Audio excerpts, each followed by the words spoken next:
ናይ ጌታቸው ረዳ ክሲ ኣቋሪጽ ኣለኹ ዝብል ኣብ ቴሌግራም ቻናልና እውን ጽሑፎም ከም ስምረት ጽሓፍዎ ዘቕመጥዎ ኣቕሚጥና ልኩም ኣለና ግን ዝርዝር ኣቢልና ዝ ጉዳይ እዚ ክንርኢ ኣለና ጌታቸው ረዳ ምዕራብ ትግራይ ሰሜን ምዕራብ ከምኡውን ደቡብ ትግራይ ናብ ፌደራል መንግስት ተጸዋዕነተን ክኾን ኣለወን መረፃ ኣብ ትሕቲ ፌደራል መንግስት ኮይነን ከተግብር ኣለወን ክበሃል ከሎ እዚ ክበሃል ከሎ ክስ ክኸስስ እየ ኢሉ ኸይዱ ክኸስስ ክጅምር ከሎ ዘቕረብናዮ ነይሩ ክንከስስ ኢና ኢሉ ንጌታቸው ረዳ ወኪላ ስምረት ትበሃል ንጌታቸው ረዳ ወኪላ ክኸሱ እዮም ክበሃል ከሎ ንሕና ኣብዚ የብደደቢት በዓል ሞያ ሕጊ ኣቕሪብና ኣይከኣልን ትናይ መጨረሻ ተርጓሙ ሕጊ ቤት ምክሪ ፌደሬሽን እዩ ስለዚ ቤት ምክሪ ፌደሬሽን ዝወሰኖ ቤት ፍርዲ ናይ ኢትዮጵያ ላዕለዋይ ቤት ፍርዲ ሰበር ይኹን ካልእ ይኹን ክምልሶ ይኽእልን ስለዚ ዘይከኣል ምዃኑ እንዳፈለጠ ናይ ሕጊ ምሁር ኮይኑ ይጀሚርዎ ጌታቸው ብተልእኾ ይጀሚርዎ ዝብል ኣቕሚጥና ተልእኾ እዩ ብስምዒት ስእልካ ዘሊልካ ተኣትዎ ይኮነን ጊደፍ እንዳበልናዮ ጀሚርዎ ኣይኾንን ኢሉ ኣብዚ በዓል ሞያ ሕጊ ኣምፂና እውን ኣይኸውንን መወዳእትኡ ስቂሉ ከምዚ ኢሎም ኮተኻሲሶም ነይሮም ተጋሩን ኣምሓሩን ተባሂሉ ንጽባሕ ሪከርድ ንኽተርፍ ዝገበሮ እንተዘይኮይኑ ኣይኸውንን ቤት ምክሪ ፌደሬሽን ዝዓፀዎ ተዓፂ እዩ ቤት ፍርዲ ክመልሶ ይኽእልን ዝብሉ ሂቦምና ነይሮም ኣብዚዩ ብትኽክል እውን ኣምሓሩን ተጋሩን እያ ተኸራኺሮም ነይሮም ንኸብል ምዃኑ እቲ ጉዳይ ዘርእየና ንዕኡ ተኸቲሎም ዝመፁ ነገራት ክንርኢ ከለና ንኣብነት ጌታቸው ረዳ ምስ ከሰሰ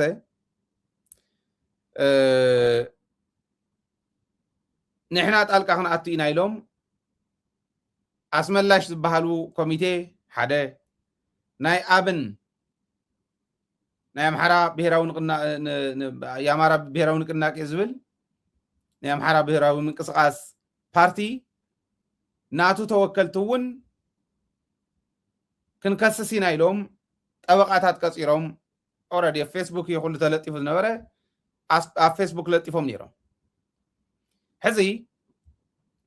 ኣብ መንጎ ናይ ኣምሓራ ኢሊትን ናይ ትግራይ ኢሊትን ምክሳስ እኮ ዝነበሮ እዩ ጉዳይ እዩ ክበሃል ምእንታን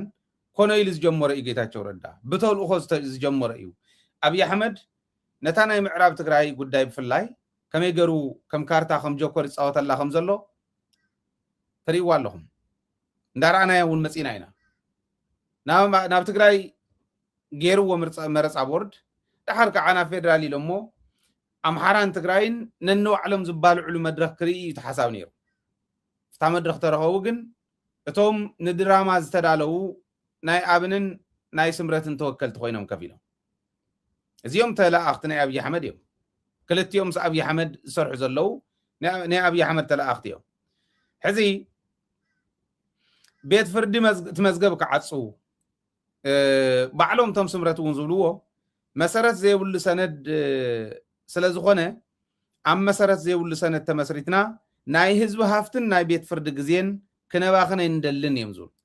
ከምኡ ዝብልቲ ሪዝኒንግ ንስሩ ዘለና ትኽሲ ጀሚርናዮ ዝነበርናስ ንገድፎ ኣለና እንዲዮም ዝብሉ እቲ ክሲ ንገድፎ ዘለናሲ መሰረት ዘይብሉ ሰነድ ስለ ዝኾነ ሓደ ሰብ ሓደ ግለሰብ ፈሪሙ ዘውፅኦ ኮሚቴ ዘይፈረሞ ስለ ዝኾነ ኣብ መሰረት ዘይብሉ ሰነድ ዝተመስረተ ክሲ ድማ ናይ ህዝቢ ሃፍትን ናይ ቤት ፍርዲ ገንዘብን ካብ ምብኻን ሓሊፉ ካሊእ ረብሓ ስለ ዘይብሉ ገዲፍና የለና ይብሉ ስለዚ ቤት ፍርዲ ትመዝገብ ክስርዝ ሓቲትና ኣለና ኢሎም ጌታቸው ይተረኸበን ብጠበቃ ብተወካሎ ቢሉ እዩ ሰሪዞ ኢሉ ኣብን ከዓ ኣብን እቶም ከሲሶም ዝነበሩ ነቲ ድራማ ተዳልዮም ካብ ዝነበሩ ሓደ ኣብን ስለ ዝኾነ ኣብን ጣልቃ ኣቲና ኢና ነርና ጌታቸው ክሱ ምቁራፁ ሰሚዕና ኣለና ሕዚ ይብል ጣሂር መሐመድ ናይ ኣብን ኣመራርሓ እዩ ጣልቃ ክነኣቱ ዝብሉ ልዕሊ 6 ኣካላት ነይሮም እዮም ይብል ጣልቃ خناتينا زول بمحرا وجن لعل شدشت أكلات نيرم يوم نتو ناي أسملاش كوميتي ون حوي سكاي بالمو بينو أغنيو تشاغر زوصن إيوب زبل يوم قاريس أمونيا ونجر جن جيتها شوي ترخبن اتغسي كنكسس ጣልቃ خناتيلنا كنكسس زوص أنا يجنزب جن كخافلون على اللوام يلام أبن كنكسس يناول اللو حزي أنت بتقولون دي أبزيتهم أتيوم أنت بتقولوا على جيتها شو حزا أبن زبل زلو ጣልቃ خناتينا زول بملام أب كسرون زنورة وكيد زنورو نتابع عن خالين زغفلنا يزوج أنا يجنزب كمل لسلنا اللوو أقول كسخسيس الناس اللي زخنا سمرت كن كسوينا عيبلو جيتاتشو بوكل الناس اللي زخنا تتاو زبلو اتخن سرزينا زولو نعربي نعلت شدشته من نعلت حمشته تقصير له زقد دايزي حزي عاوزيو بزح نجاروس إن عندنا نخلينا قصر حدا جيتاتشو ناي حق جمهوري حق زفل سب اطلع على واي سلطان زلوو بيت مغرب فيدريشن زعوج عواج بيت فردي كمال سو خمزة يخل اندافلته نمنتاي كسيسو جيتاتشو سي حمزة قزق اندابله عبزوح اندارقصه نهزب تግራይ ክንደይ ዋጋ ክፊልዎ መሬት ዘመሓደር ኢሉ ካብ ዝጅምር ጀሚሩ በዘን ግዛኣታት ትግራይ ዚን ርግፀኛ እየ መሬት ኩመው ንህኩም ተዝብል አብይ አሕመድ ሓሚሙ ዝሓድር ናይ መጀመርያ ጌታቸው ረዳ ሓሚሙ ዝሓድር ምክንያቱ አይዶን እንታዮም ገይሮሞ እንታይ ገይርዎ ህዝቢ ናይ ምዕራብ ናይ ሰሜን ምዕራብ ናይ ደቡብ እንታይ በዲልዎን ጌታቸው ይፈልጥ በዘን ከባብታት ዚን ግን አነ እኮ 4-5 ቆጽረልኩም መጀመሪያ መሬት ዘመሓደሮ ሰኢሎም ይመለሱ ኢሉ ተዛሪቡ ብዘረባ ጥራሕ ይኮነን ዘመሓደሮ ይመለሱ ኢሉ ናይ ጸለም ተመሊሶም ጠፊዮም ማዓት ህዝብ ጠፊዩ ባይዘወይ ኩልና ቤተሰቡን ጠፊና ብናይ ጌታቸው ዝምብዑ ውሳነ ነዝኾም ዝበለ ሓዳሩን ክመርሕ እንድሕር ኮይኑ ሓዳሩን ክመርሕውን ታምሱ ትጻመድ ናይ በሐቂ ብናይ ጌታቸው ሕልና ዝውሰን ሓዳር ከይህሉ ክትገብር ኣለዋ ኢለ እዛም ኣብ ሓዳሩን እንታይ ኢትካ ክትውሉ ትኽእል ኢኹም ብናይ ጌታቸው ውሳነ ዝጠፍአ ህይወት ብዙሕ እዩ ጸለምቲ ምስክር እያ ብናይ ጌታቸው ውሳነ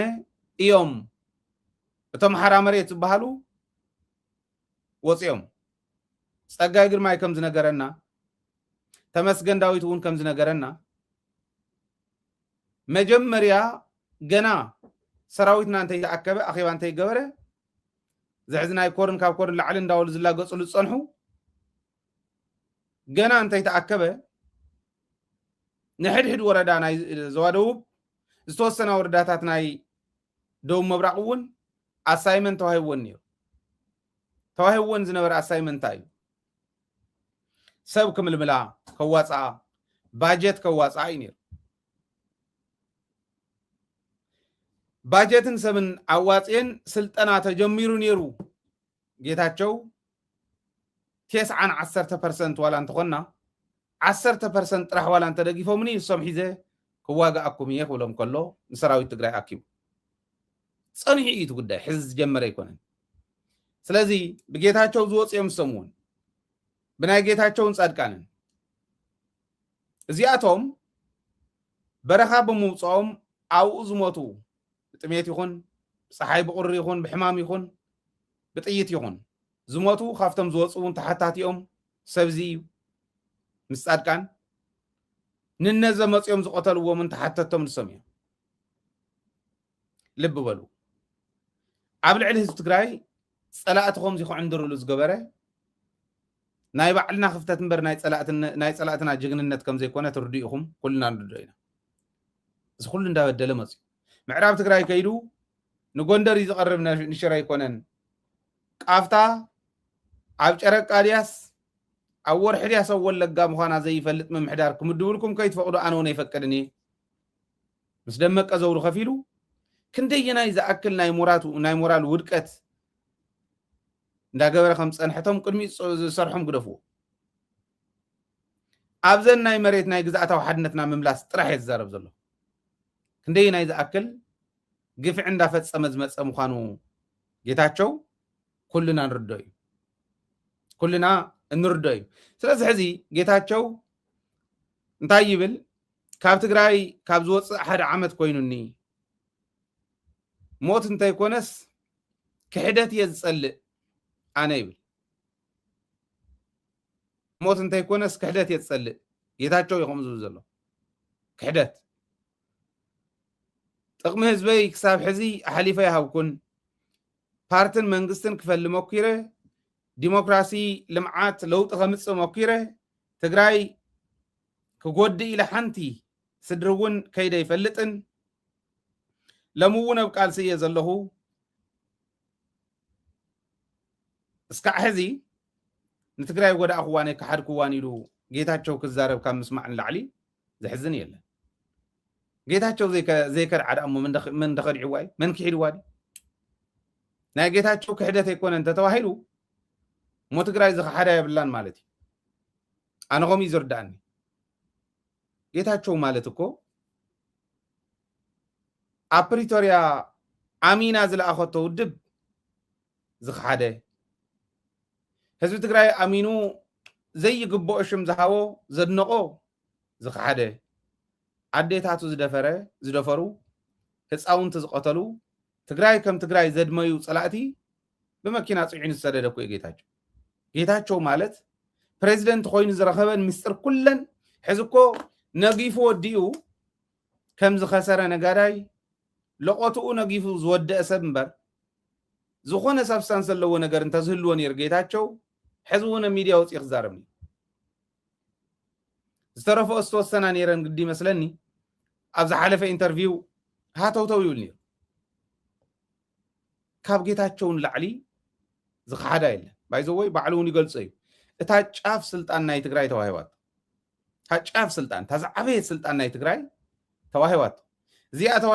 ተዋሂዋትኒ ሞኪረ ወዲቀ ምንም ገብረ ይከኣልኩን ስለዚ ይቅርታ ግበረለይ ህዝበይ እንታይ ፈለጥኩ ይኺደካ ምባል ይሓይሽን ኣብ ወርቀዲኖ ኣብ ካልኦት ከባብታት ተቃጺለን ዝነበራ መኻይን ዝረአየ ዓይኒ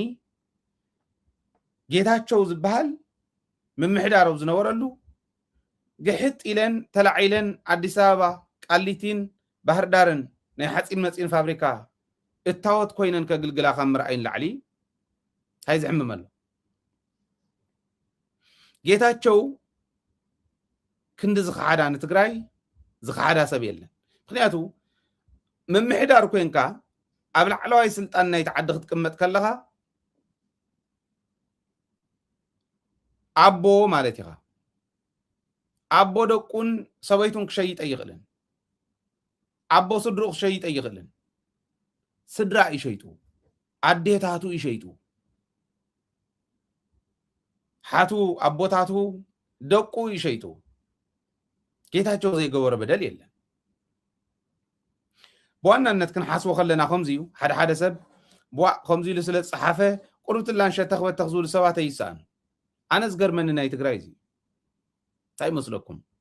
هاي لن تبديله نتابد لي تأكل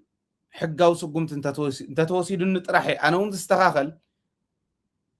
كاباي قص يلزمت ولا دون استخاخل زخون يكون سب حقاو سقمت خسر اللي خل الله نحنا ندحر تبديلنا خوينا تابدل زي آية انتيلنا إياه نتابدل تمتن سقوم تسكعتو السد ناوزي زي مبال شلو لاغا زي مبال ጌታቸው ዝድገፍ ሰብ ይኮነ ጌታቸው ይخسرنا بزمن ጌታቸው كدغفካ زي ولا ሰብ ደኒሪ ህወሓቱን ሓዊሱ كلن ودباتهم كدغفو دلوات نيره ጌታቸው ንሽትላን ወላን ዘይ ሰርሕ ዝረኸባ እንተኾነት نيشتلن كريديت سلازنورتو نساخ محنشاش نخلو موبيلايز غيرو كمرح انت زغل توسن لوط زمص مسيلو سون كدنيرو بدنبي يغدقفنيرو تسفا حزب تግራይ አጸልሚቱ ህዝብ ትግራይ ናፍት ሕዛአቲ ወኒ ሓደጋእቲው መኸተና ቶሎ መሬትና ናብ ኢድና ክንእትወሉ ዝነበርና እናተሰላቸው ሰብ ክብተን ገይሩ ሁሉ መንሰይ ውን አደዳናይ ባህርን ካሊን ኮውን ገይሩ አዲስ አበባ ሸራተን ከፊሉ ኮ አሽሓትን መዓልት ተመዲውሉ ዝበልዕ ሰብ ኮይ ካብ ጌታቸውን ለዓል ኸሓዲ የለን በርግጥ ጻድቃን ከንብል ንኽእሊና ጻድቃን ዘዋሪኡ ስለዝኾነ ብትክክል ከነቅምጦ ንኽእሊና ኤኒዌይስ ግን እቲ ሕዚ ህዝበይ ኣይከዳዕኳን የትግራይ ህዝብ ሆይ እንዳበልካ በመሓርኛን በትግርኛን ኣይከዳዕኳን ኢልካ ስለተዛረብካ ኣይኮነን ይቅርታ ኢልካ ዚዚ በዲለ ይበለን ሕዚ ባይዘወይ ዝኽእሎ ኩሉ የገይረልካ እዩ ተጸሊኤ በቃ ከም ዘግሊሎሙን እምበር ኣነ እኒ ክፈላጥ ዝብል ዘሎ ሕዝቡ ክንድ ጌታቸው ዘይኸውን ትግራዋይ የለን ካብ ጌታቸው ዝንእስ ካብ ጌታቸው ንታሕቲ ዝተዋረደ ሰብ ኢኻ ትስእነ ብትግራይ እምበር ክንድ ጌታቸው ዝኾን ንትግራይ እንተነኣሰ ክንድ ጌታቸው ዝሓስበላ ኣይሰኣን ብትግራይ ኣብ ዝኾነ ይኹን ኩርናዕ ትግራይ ኣይሰኣን ለዚ በዚኡ ኢና ክንሪኦ ዘለና ናይ ጌታቸው እዩ እቲ ምውፅኡ ከምዚዩ ምውፅኡ ግን ትኽሲ እውን ሰሪ ዘምዋሉ ትኽሲ ዘይቕፅል ክስ ምዃኑ ንፈልጥ ነርና ኢና ይትረፍዶ እቶም ሰብ ሞያ ሕጊ ንሕና እውን ንፈልጦ ነርና ምክንያቱ አዲስ አበባ ኮይኑስ ንመን ይኽሶ ትግራይ ኮይኑ ህዝቢ ትግራይ ብድሕሪኡ ክትሉ ናይ ሰራዊትን ናይ ፖለቲካን መሪሕነት ኢሊት ትግራይ ብሓፈሻ ብድሕሪኡ ክትሉ ክልወጥ ዘይከኣለ ጌታቸው አዲስ አበባ እግራ አብይ አሕመድ ኮይኑ አብይ አሕመድ ቆሪሱ ዝሃቦ ብራውኬ ናበልዕስ ክልወጥ ዲዩ ንህዝቢ ትግራይ ክኾነ ዲዩ ናይ ሓቂ ከሲስ ክልውጥ ዲዩ ጌታቸው ከሲስ ኢልኩም ሓሲብኩም ነርኩም ሓደ ሰባት ይነብሩ ይኾኑ ከምኡ ክኸውን ክእል ዝበሉ ተልእኮ እዩ ነይሩ ጽባሕ ንጎሆ ናህና እንታይ ኢሎም ያው ተከራኸሩሉ ዝነበርኩም ተኸስሉ ዝነበርኩም ሕጉን ከምዚ ኢሉ ፈሪድዎ ዝነበረ ኮይ ዝበሃል ሰነድ ንኽመጽእ ናይ ግድን ኮነ ኢሉ ተልእኮ ተዋሂብዎ ዝሰርሑ ዳ እምበር ካብ ወፃኢ ኣይኮነን ዝብል ክንወስድ ንኽእል ኢና ማለት ካብኡ ናፍተን ውድባት ንእቶ ስምረት እውን ውድብ ስለ ዝኾነ ኣብ ትግራይ ዘይተፈለጠ እንታይ ይመስለኩም ውድብ ምምስራት ናይ አብይ አሕመድ ድሌት ጥራሕ ኣይኮነ ናይ ተጋሩ ስራሕ ናይ ዝሰኣኑ ስራሕ ናይ ዘይብሎም ናይ ስራሕ ዕድል እውን እዩ ውድብ ምምስራት ናይ ስራሕ ዕድል እውን እዩ ሰብ ዘይፈልጦ መረፃ ቦርድ ዝተወሰና ገንዘብ ስለዝህብ መግዝኢ እየን ዚአን ባይዘወይ ዚአን ተስረዛ ነይረን ዳርጋ 9% ናይ ኢትዮጵያ ውድባት ክፈርሳ ነይረን ናህና እውን ናይ ትግራይ ካብ 9% ንላዕሊ ክፈርሳ ነይረን ሕዚ 22 ተመዝገባ ፓርቲታት ኣለዋ 3 ከዓብ ከይድ ኣለዋ ይብልዎን ኣለው ጠቕላላ 25 ፓርቲ ኮይነን ኣለዋ ስለዚ 25 ፓርቲ ናይ ትግራይ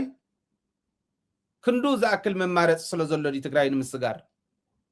እዚ ኢልና ንሕተት ኣይኮነን ናይ ስራሕ ዕድል እዩ ከመይ ንኣብነት መረፃ ቦርድ ነታ ዝነኣሰት ፓርቲ 2 ሚልዮን ይባ ነዘን 2 ሚልዮን 4-5 ሰባት ይኾኑ እሞ ደሞዝ እዮም ዝካፈልዎን ደሞዝ ይኾና ናይ 2 ሚልዮን ደሞዝ ዝተወሰነ 100-200 ሽሕ ዝኾና ካብዚአን ይውፅለን ስራሕ መካየድ ጌርናዮ ይብሉ ዝኾነ ኣኼባ ጌርናሉ ማይ ገዚእናሉ ካልእ ገዚእናሉ ይብሉ ትማይን ካልእን እውን ስፖንሰር ኣልሾም ይገብርዎ እሞ 4 ሰብ ኮይኖም ኣቦ ወንበር ምክትል ዝኾነ ህዝቢ ርክብ ገለመለ ኢሎም ናይ ቁፅፅር ዶ ገለመለ ኢሎም ኣብ 4 ይኸፍልዎን በብደረጃኦም ይካፈሉ ደሞዝ እዩ ኣየናይ እዩ ትግራይ ሕዚ 500,000 ዝረክብ 400,000 ዝረክብ بعمت ተጻረየ ገንዘቡ ታክስ ዝግበርው ነው ይኮነን እዚ ስራሕ ዕድል እዮም ዝፈጥሩ ይኸዱ አዲስ አበባ ፓርቲ ምምስራት ማለት within hours እዩ ብሰዓታት ወዲኻ ይትመጽዩ ፓርቲ መስርቱ ፌክ ፌርማ ይወስዱ ማዓት ፓርቲ ከምዚ ገይሮም መስሪቶም ማለት ስምረት ተመስረተሉን ካብ ዝተፈለየ ይኮነ ከይዶም ተወሪፍና ኢሎም ከይዶም አዲስ አበባ ዝኣተወ ሁሉ ንትግራይ ንኽስልል እንችፍንችፍ ምባል ዘሎ እዩ ስለዚ ናይ ግድን ተወሰነ ማህበ ይተርፉ አይገድፉን ስለዚ ስራሕ ዕድል እዩ ማለት እዩ ፓርቲ ምምስራት ማለት ኣብ ትግራይ ናይ ስራሕ ዕድል ምፍጣር ማለት እዚኦም ዝገብሩ ዘሎ ንሕና ዘይተረዳእና እዚ ደሊኻ ዘይትረኽቦ ክባር ናይ ድሓን ዝበሃል ገንዘብ ደሞዝ ዝወሃበካ እንተሃልዩ ፓርቲ ምምስራት እዩ ማለት እዩ ለውጥ ንኸምፁ ግን ኣይኮነን ንዕወል ለውጥ ኣምፁ ተልካዮም ሓንቲ ጣብያ ናይ ጣብያ ኣመራርሓ ሙሉእ ክመልእ ዝኽእል መሪሕነት የብሎምን ወይ ናብ ወኽን ቤት ወይ ናብ ገለ ኸይዶም ፀግዕ ኸይዶም ንዕወል ፈርሙ ኣባል ናይ እከለ ኹኑ ኢሎም ኣባለ ፈሪሞም መፅዮም ኣባል ኣለውን ኣኽብሉ እንተዘይኮይኖም ካሊእ ተኣምር የብሎም ናይ መን ኣባል ክንደይ ኣለዎ ብጣዕሚ ዝገርመኩም ግን እዚዩ ከም ህዝቢ ባዕልና ንገብሮ ዘለና ናይ ኣብይ ኣሕመድ ድሌት ጥራሕ ኣይኮነን ፓርቲ ንዕመስርቱ እንተተባሂሎምስ እንዳጎዩ ኸይዶም ዝመስርቱ ተጋሩ እዮም ቶም ፀገም ዘለዎም እምበር ኣብይ ኣሕመድ ድማ ኣጀንዱ እዩ ዝገብር ዘሎ ተፃዒኑ ካብ ዝኾነ ቦታ ናብ ዝኾነ ቦታ ዝኸይድ እኽል እንተሃሊካ ብመኪና ፃዓንካዮ ብኣድጊ ፃዓንካዮ ብኣየር ፃዓንካዮ ብዘየግድስ ናፍቲ ቦታ ንሱ ምብፅሑ እዩ ፈጣን ዝኾነ ነገር እንተረኺብካ ኣየር ይሕሸካ ከምኡ ቶሎ ኢሎም ትግራይ ምሕንካር ዝሕግዝዎ ሰባት ንምሕንካር ዝተዳለዉ ሰባት እንተሃልዮም ንዖም ዘይቆፅረሉ ምክንያት እንታይ ኣለ ኣብይ ኣሕመድ ትመንእሰይና ግን እቲ ምሁርየ ባህሊ ግን ዋላ ትግራዋይ ኮይኑ ዜጋ ዝኾነ ኩሉ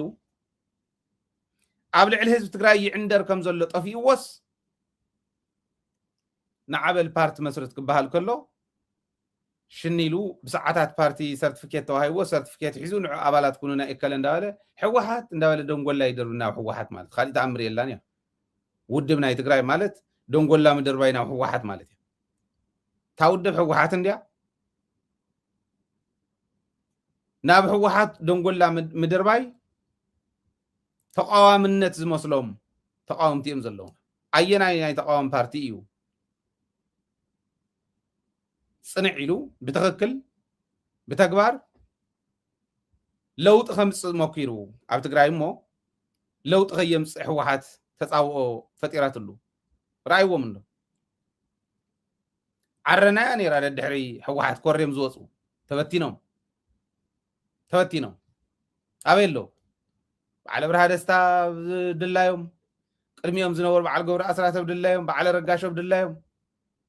በዓል ስየ በዓል ካሊእ በልዎም ብድላዮም ናብዚ ኣተውዎ ነገር ደለዩ ተበቲኖም 93 ተበቲኖም ኣብ ዓረና ዝነበሩ እውን ሕዚ ሕማም ናይ ዓዲ ኮይኑ እንሄልና ከም ናይ ዓድና ሕማም ንርአዩ እየ ዝብል ዘለኹም እምበር ዓረና ጥራሕ እውን ኣይኮነን ኣብ ሕወሓት እንዳወፁ ንሕወሓት ደንጎላ ዝድርብዩ ትርእዮ ካብ ዓረና ወፅዮም ንዓረና ንሕወሓት ደንጎላ ዝድርብዩ ትርእዮ ካብ ባይቶና ወፅዮም ንባይቶና ነተን ዝተረፋን ደንጎላ ዝድርብዩ ትርእዮ ካብ ውናት ወፅዮም ካብ ሳልሳይ ወያነ ወፅዮም ከምኡ ተን ካልኦት ክደፍወን ናይ ትካዎ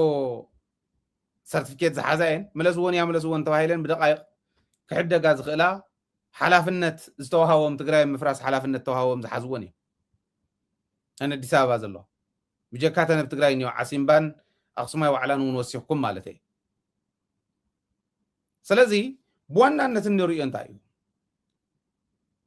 ኣብ ትግራይ ፓርቲ ምምስራት ማለት ናይ ህዝቢ ሽግር ምፍታሕ ማለት ኣይኮነን ኣየናይ ፓርቲ أيناي بارتي لبيلكم الدامصني أيناي بارتي ناي تجراي نايد شجر بوزي في التحيل ناي مجمع مريخ الرف زلوه جزا خاني خات تصري جزا خاي خات تصري حمام جزا خاي خات تعلي فتنا جزا خاي خات تعلي فتنا ناي جزا تشكم وديا أبونا يشكم يكون نزب زلو عدن تطيعات جزا تعي عدن تخفي وات جزا يخفي منم ترتري ولا سكي أنا أوزي زقنا أن حدا نجر كنجرو حدا بارتناي تجراي سلدة تجراي تزاري ونيرون تلكمني أنا خصعي أمصلي أوز عدي ندز اللوم كبر بتعمي زقنان ناب تجراي ناي مجمريا وسيدكا كوبي غيركا بيست غبرا بتجراي انت اي انت تقول نسالني ناي مجمريا نسو مغور مخنياتو كمي كم زخون كمي غرم يم زخلو ونسو كندي ناي كم تقوملون سلازريو ندز اللوم كبري عبي قالن سيتي تنسون انت خوين خا مجمريا اسك عم وداتا زلوم كتتل حكمنا ون تخوين خمو عدس راح انت سيناون كاب سنتر لينك وسيدا كتنبر مخالا مرغغاص زبال برايورتي هو ميمزخون يغورو ودو سراح عدل فترة زبال من اسيو زعد تماهيرو سراح يسن وي سراح فطري وي كقصري سراح عدل مفتار من اسي كيبتنم من اسي بدنبي ويل educated نخون يسعروا أيناي بوليسنا أيناي بارتي يقوم زبل ناي حوحاتي بلي تخكلي تاي هيوت بدا هيوت خصني بلان زبل شرحان يرو صحيفكا توسنا سرح تسرحو تسرحي تلويتي ون بدنبي جن كاون العالم كخيل قبو نيرو تلويتي قبل كله تمنسي ولدو اندرستاند زي قبرو بحقه ون بتاريخ درجة زي تصحف له بزحيو أنا صقعي اتم تقادلتي تن تقادلتي كوينة سمعو قالن ستيتي ناي ود تبعتاي نبرتيا نيرا كم يا نيرا ناي ود تبعتاي نبرت كوينات نورلو خابز نبرت ونانيت نبرت مراحيت عدي كتكوننا بتخلو المسققار لوطي زيو هو حد زمصو لوطي افتو بروجرام مون مسلك انستيوسي حدا بيرو غيرم يمزكاتاتلو همودب ጉዳይ ደቀ አንስትዮ ኣለዎም ሊግ ደቀ አንስትዮ ኣሎ ሊግ መናእሰይ ኣሎ እዚ ጌርካ መኻድውን ኣሎ ኣበይ ዘለፍተን ካልኦት እንደንገሩኒ ዋላፍቱ ፕሮግራሞም ኣበየናይ ገጽ ናየናይ ፓርቲ ኣሎ እከለይልካስ ክንዓናይ ፓርቲ መራሒ እዚ ኢልና ናይ ደ ጉዳይ ናይ ስድራ ጉዳይ ካብ ስድራ ጀሚሩ ናብቲ ሃገር ዘሎ እዚ ኢልና ኢና ሒዝና ኢልካ ንዓስኪ የለን ከምኡ የብሎም ኮፒ ፔስት ይገብሩናይ ዝኾነ ከይዶም ሰርቲፊኬት ይረኽቡ ተመሊሶም መጹ ኣባላት ኮን ይብሉ ናብ ሚድያ እንዳወጻኻው ዝኾና ናይ ሱፍ ይኾነ እንተን መረጻ ቦርድ ዝህቦም ኣኸለ ሕወሓት ምጭርጋፍ እዩ እዚ እዩ ትሕማም ክንዓልዮ ዘለና ንሕና ፓርቲ እየ እንተይልውንማ ክሸማቐቕ ክኽእል ኣለዎ ትርጉም ዘይብሉ ፓርቲ እንተኾይኑ ትርጉም ዘይብሎም 20 ገለን ፓርቲ ኮንካስ ነታ ትግራይ ክንዲ ግንባር ወጠጥ ትኾን ዓዲ 10 ሚልዮን ህዝቢ ከተመሓደረላ 20 ገለን ፓርቲ ናይ ብሓቂ ዲኹም ኣው ሆም ወሎ ደብ ዓለም ብስሩ أستراليا دي تقفحن كندي بارتيهم زلوا ولا أنا أستراليا قداي بيراو قدايم كومبرومايز زي يقولوا خوينهم بزحات بارتي خلوا ومتصبحوا بصفحات مريت انت زغني نا أستراليا انت اينا خوينا ني نازويل اندرستاند خن قولهم انتاني الزمس زلو حزي سمرت ود بدي نايك ايمي كوي نايك ايمي ودابي نايك ايمي قجلي ودبا يكونن ولا تم عدزني ودبات ديم زي امسل كان يسلطان هرف غياي نعولن كو كابلم ما عند جميرنا نعهم يمناكم لنا انت زبحال سبنا مغزايم كو خدنيرو ملميلو مصنيحهم تكا اي زخون ولدوناي مصنح بحساب مرحتنا يمخان يلن حدا ودب مجمريا ناي حساب مرحي زخون ناي حزب مراحي قدم مخانو ناي حساب مراحي زخون ناي حساب مراحي مالت ንኣብነት ናጽነት ማለት እንታይ ማለት እዩ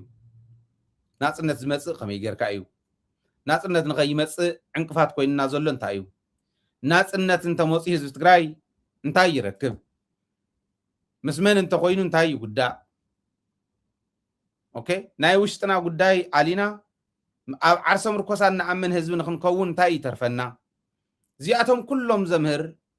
ኣቶም ሰብ እዞም ውድብ እዚኦም ተመርሑና ግርም እዩ ናብ ዝብል ክምፃእ እንተኮይኑ ናይ ሓሳብ መራሒ ክትኮን ኣለካ መጀመርያ ንባዕሎም ክመርሑ ዘይኽእሉ ግለሰባት ዓዲ ክንመርሕ ኢና ኢሎም ክሓስቡ ከለዉ እዩ ዝገርመኒ ካብኡ እንዳተሸጥካ እንዳረኣናዮም ብዓይንና ተንኣሰ ክንደኦም ንሓስብ ኮይና ተንኢሱ ክንደኦም ንሓስብ ኢና ነቲ ዓድና ብዓይንና እንዳረኣናዮም መሳርሒ ናይ ወፃኢ ሓይሊ ኮይኖም እንዳግልገሉስ ስልጣን ተዘይሓዝና እንተኢሎም እዚ ግፍዒ ዝኸውን ስለዚ ናይ ውድባት ጉዳይ ብኸምዚ ንረኣዮ ጌታቸው ከምኡ ኸሲሱ ሕዚ ኣወጊደዮ ኣለኹ ይብል ኣሎ ነታ ዝበደላ በደል ሕዚ ካብታ ዝኸሰሰላ ክስካዕታ ዘለዓለላ ግዜ ዘላ ሰነድ ተሰኒዳ ትቕመጥ እሞ በዛ ሰነድ እዚኣ ትመፅእ ዓገብ እትመፅእ ጉድኣት መን ይተሓተተላ መን ይኽሓቶ ከምኡ ጌርና ዶ ንርድኦ በዲሉ ምዃኑስ በዚ ደረጃ እዚ ክርድኦ ምእንታን ከምኡ ጌርና ዲና ንርድኦ ዘለና እዚ ዘተሓሳስበና ኣነ ህዝቢ እንተተረዲእዎ ነዚዩ ጽባሕ ንጎ ጌታቸው ንዓምረፀኒ ኢሉ ክመፅእ ከሎ ዞር በል ዓዲ ክተጥፍእ ብርግፅ ጌታቸው ተፈቲኑ እዩ ስር እውን ጌታቸው ተወዳዳራይ ገይሮም ከምፅዎ ይኽእሉ እዮም ተዝወዳደሩ ነይሮም እውን ኢለ ይሓስብን ምክንያቱ ናይ ውድቀት እዩ ክኸውን ንጌታቸው መን ክመርፁ ስልካ ዶ ምሕረድ ኢኻ ዶ ባዕልካ ትመርፅ ኢኻ ስቕ እኳ እንተዝብል ነይሩ ካብ ዝወፅእ ንነዘ ስቕ እንተዝብል ኦኬ ተበዲሉ ዶ ይኾን ኣይተበደለን ዶ ይኾን እንዳበልካ ተጋእ መጋእ እንዳበልካ ምንባር ይከኣል ነይሩ ሕምስ ማሶ ዝኾነ ሰብ እዩ ጌታቸው ነዚስ ንምንታይ ከም ዘይበልኩም ንምንታይ ከም ዘይገበርኩም ዝበሃለሉ ኩነታት የለን ግን ንምንታይ እዩ ጌታቸው ወልዒልዎ ዝብል ክውስኸልኩም ሪኢኹም ኣብ ኣዲስ ኣበባ ቀውጢ ተፈጢሩሉ ሕዚ ሓያል ቀውጢ ተፈጢሩሉ እቲ ሓደ ቀውጢ ኣብ መንጎ ብልፅግና ኦሮሞን ብልፅግና ኣምሓራን ተፈጢሩ ዘሎ ምሰሓብ እዚ ምሰሓብ እዚዩ እቶም ናይ ኦሮሞ ኢሊት ብግልፂ በቲ ሕዚ ንኸዶ ዝኔና እንተኸይድና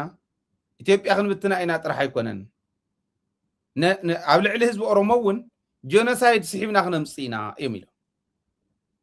እዚ ግልፂ እዩ ክልተ ግዜ ሰለስተ ግዜ ብመርትዖ ኣቕሪብናዮ ኢና ኣብ ልዕሊ ህዝቢ ኦሮሞ ጀኖሳይድ ክንስሕብ ኢና ሓቆም ከዓ እዮም ካሊእ ተሪፉስ ኦሮሞ ታይስ ንመንነቱ ንኽብሩ መስዋዕትነት ክንዲ ዝተኸፈለሉ ናብ ትግራይ ብረት ተሸኪሙ መፅኡ ክትኩስ ከሎ ዝቕየም ትግራዋይ ይሳነ ምክንያቱ ንማዕርነት ህዝቢ ኦሮሞ መስዋዕትነት ኢና ከፊልና እምበር ንኦሮሞ ዝበደልናዮ በደል የብልና ባዕሎም እውን ከምኡ እዮም ኢሎም ምስ ትግራይ ምስ ህዝቢ ትግራይ ታሪኻዊ ፅልኢ ኣይነበረናን ሕዚ ኩነታት እናተገልበጠ ኣብ ልዕሊ ህዝቢ ኦሮሞ ሓደጋ ይመፅእ ከም ዘሎ ንፈልጥ ኣለና ንርኢ ኣለና ስለዚ እዚ ጠጠው ክብል ክኽእል ኣለዎ ይብሉ ናይ ኣምሓራ ቶም ማኖ ዝነኽኡ ጥራሕ ስለ ዝኾኑ ቶም ዓዶም ዝሸጡ ጥራሕ ስለ ዝኾኑ ቶም ፀረፋኖ ዝኾኑ ስለ ዝኾኑ ኣዲስ ኣበባ ዘለዉ ኖ ኣብ ልዕሊ ትግራይ ጠጠው ክብል የብሉን ኣብ ልዕሊ ፋኖ እውን ጠጠው ክብል የብሉን ይብሉ ፋኖ ብልፅግና ኦሮሞ እዩ ዝወቕዓኒ ዘሎ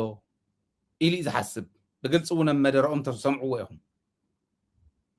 ኣምሓራ ከምኡ ኢሉ ይኣምን ኣሎ ማለት እዩ ካልኦት ብሄራት እውን ከምኡ ኢለን ይኣምና ኣለዋ ሕዚ እንታይ እዮም ኢሎም ትማል እውን ከም ዘቕረብናዮ ምስ ትግራይ እንተተዓሪቕና እዚ ጉዳይ ክንፈትሖ ኢና ምስ ትግራይ እንተዘይተዓሪቕና ግን ሓደ ፋኖ እውን እንዳበርትዐ ኸድዩ ካልኣይ ትግራይ እውን መሬታ ምምላሳ ይተርፋን ሳልሳይ ትግራይ ምስ ኤርትራ ተሰማሚዓላ ትግራይን ኤርትራን ሓደ ኮይነን ገንፂላ ምኻዳ ይተርፋን ትግራይ እንተኸይዳ ኣምሓራ ምስኣ ክትከድያ ዓፋር ምስኣ ክትከድያ ዋላ ምስ ኤርትራ እንተዘይከዱ ዓፋር ትግራይ ኣምሓራ ብሓደ ክኾኑ እዮም ሰሜነኞች አንድ ላይ ይሆናሉ ዝብል ሓሳብ ይመፅሉ እዚ ብግልጽ ዝረብ ዝብለኩም ዘሎ እዚ ምስተባህለ ኣብ ገለገለ ውሳነታት ባዕልኻ ትፈልጥ ዝብሉ ናይ ኦሮሞ ኤሊት ተፈጢሮም ኣሎ ኖ ንሕና ይንገብሮን እዚ እዚ ውሳነ እዚ ንቕበሎን ዝብሉ ተፈጢሮም ኣሎ ሓያል ውጥጥ ተፈጢሩ ዘሎ ኣብ ለምቅነ ክትርእይኹም ሹምሽራት ክመፁ እዮም ብርግፅ ኣዲስ ኣበባ ጀሚሮም ኣለዉ ናይ ኣዲስ ኣበባ ፖሊስ ኮሚሽን ኣስራት ደኔሮ ገይሮም ኣለዉ ሌተናንት ጀነራል ኣስራት ደኔሮ ማለት እዩ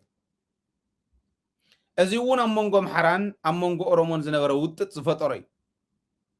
ናበይ ይኸድ ከም ዘሎ ኩነታት ቀስ እናበልና እናተዓዘብናዮ እንተኸድና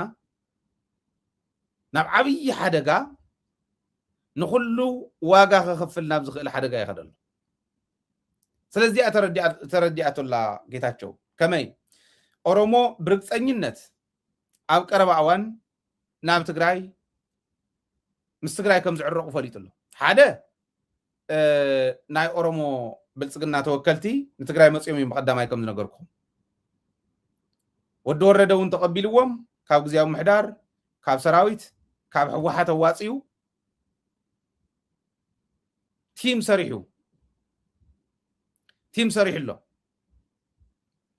መስሪት ኣሎ ናይ ኦሮሞ እውን ቲም ኣሎ ነጽናዓየስ ክንርአዩ እንታይ ኢና በዲልና እንታይ ትበደል እንታይ ነይሩ ትግራይ ተበዲላ ከመይ ገርና ኢና ክንከዶ ከመይ ገርና ኢና ክንዓርቆ ከመይ ገርና ኢና ናብ ህዝቡ ክነቅርቦ ዝብል ይሰርሕዎ ኣለዉ ብርግፀኝነት የዛረብ ዘለኹ ሕዚ ይሰርሕዎ ኣለዉ ስለዚ ኦሮሞ ምስ ትግራይ ይዕረቕ እንተሃልዩ ብልጽግና ምስ ትግራይ ክዕረቕ እንድሕር ደልዩ ታዘውርያ ዘሎ ምስ ትግራይ ንዕረቕ ኣለና ዝበለ ኣብይ ነዚኣ እያ ግን ኣብይ ኣይኮነን ሰዲድዎ ኣብይ ሰደዶም ዕርቂ እውን የለን ኣይተዓረቁን ዕርቂ ጽቡቕ እዩ እንተዝህሉ ተዝዕረቑ ጽቡቕ እዩ ነይሩ ግን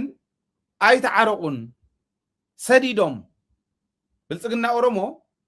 ብፍላይ በዓል ኩማዶም መቅሳ ማለት ክሬዲት ክወሃቦ ዝግብኦ ክሬዲት ክወሃቦ ስለ ዘለዎ ኩማዶም መቅሳ ዘለዎ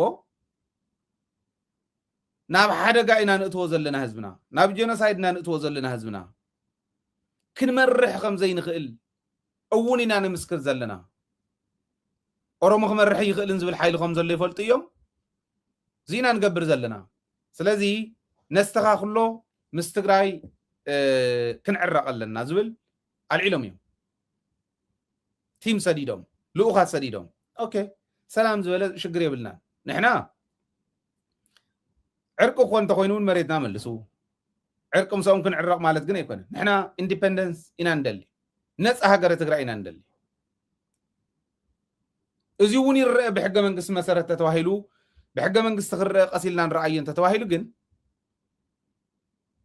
ናይ ግድን ከፊልካ ምዝራብ ከድሊ ናይ ኣምሓራ ጉዳይ ናይ ዓፋር ጉዳይ ናይ ኤርትራ ጉዳይ እውን ምርኣይ የድሊ ዚአን ግን ይመፃ ከም ዘለዎ አይፈልጥ ስለ ዘሎ ጌታቸው ትዕርቂ ይመፃ ከም ዘሎ ይፈልጥ ስለ ዘሎ ትግራይ ኣነ ኮይ ጎዳእኩን